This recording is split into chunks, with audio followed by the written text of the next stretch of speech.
Okay, we're back with the final video in the series of videos walking through the sample match.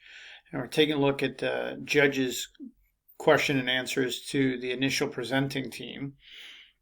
And so I hope after you had an opportunity to look back over the first several parts of the match, you had thought a little bit about questions you might want to ask. And then as you watch this last part, you can see how your questions may or may not map onto the questions that the judges actually asked.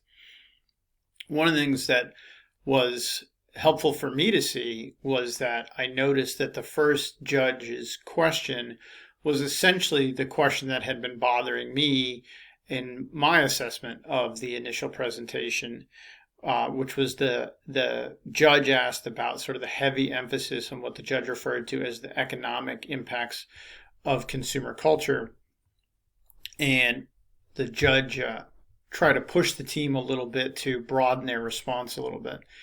And I think their initial response to that was, and I want to look here at my notes,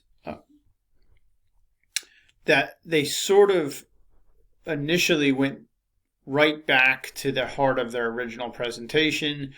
They briefly mentioned the sort of unfulfilling nature of it, but then sort of instead again went back to emphasize the harmfulness of the practices involved in producing the materials that go into consumer culture. But then what was interesting is the judge asked a follow up, and the follow up question was about the way that consumer culture was perpetuated, and if they could speak a little bit to the disconnect between people's behavior and their knowledge of, how destructive their behavior could be. And this is one of the things I think is a nice moment in an Ethics Bowl match, is when you see that in my mind the team sort of take a leap forward, and I saw their answers sort of deepen here. Now, in some cases, that might cause you to think, oh, I misunderstood something earlier. That's the only time that you would go back and adjust an earlier score. Other than that, you're treating this as a new section of the match. But you might say, oh, wow, they really, when you think about this in addition to what they said before, they've really deepened their analysis.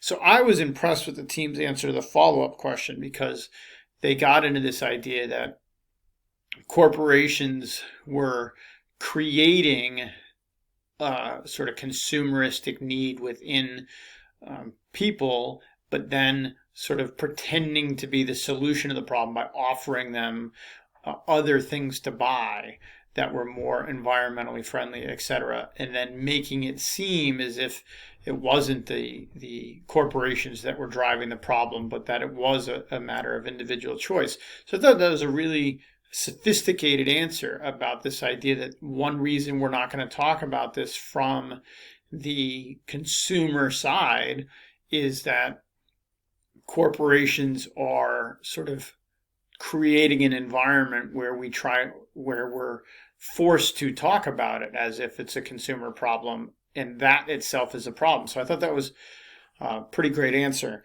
And then they elaborated on that by talking about the fact that people don't have options. And so that's one reason you might have less sort of personal responsibility on this. I think that's a good answer. I might quibble with it factually a little bit about the ability to shop at consignment shops and secondhand stores, that there's no alternative other than to buy cheap goods over and over and over again.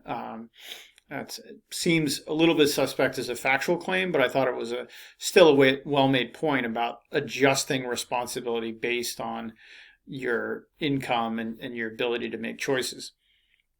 And judge number 2 sort of picked up on that issue and pushed them on this issue of whether they were claiming, in fact, that consumers had no moral responsibility. And this is something that actually the commentary team seemed to suggest a little bit.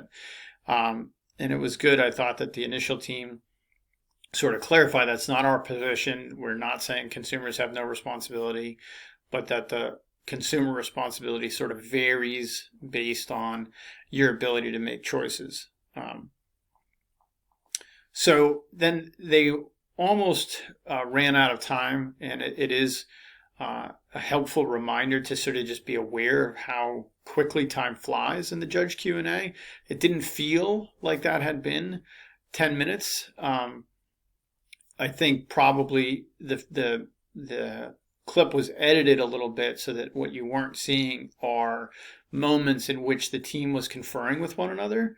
And so it's a good reminder for teams and for judges for teams to keep your conferral period short, and for judges to keep the length of your question short. Because judge number 3 only began to ask his question without about a minute to go, and sort of posed the question, well, fine, if you want to sort of push the Walmarts out of the world out of business, what's going to replace them? It was a little bit too bad that they ran out of time, because I felt like it ended on a little bit of a down note here.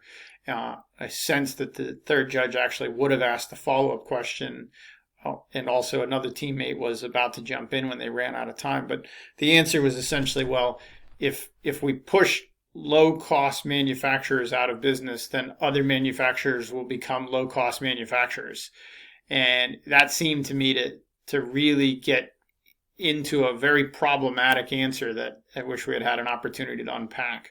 All right, like, so are we going to have new low-cost manufacturers, but who engage in much more ethical practices?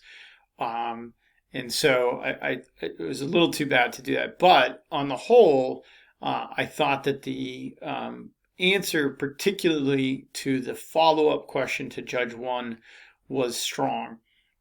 And so I'm going to score that an 8.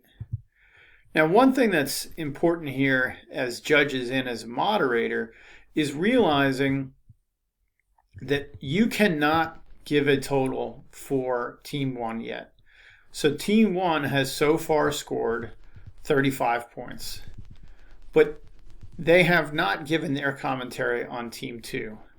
So what you cannot do is give a total for Team 1. And that's going to be very important from a score sheet point of view. And I'll also mention, if we go over to the right side, remember that the scoring for Team 2 doesn't begin here with this subtotal, but up here with their 7 for their commentary that happened earlier. So just something to keep in mind if you're newer as a moderator or as a judge. On that, I hope this was helpful. We'll be putting out a separate video soon that's just a moderator training video. But we hope you have a chance to look at all these videos as you prepare for your coaching in this new virtual world. Thanks very much.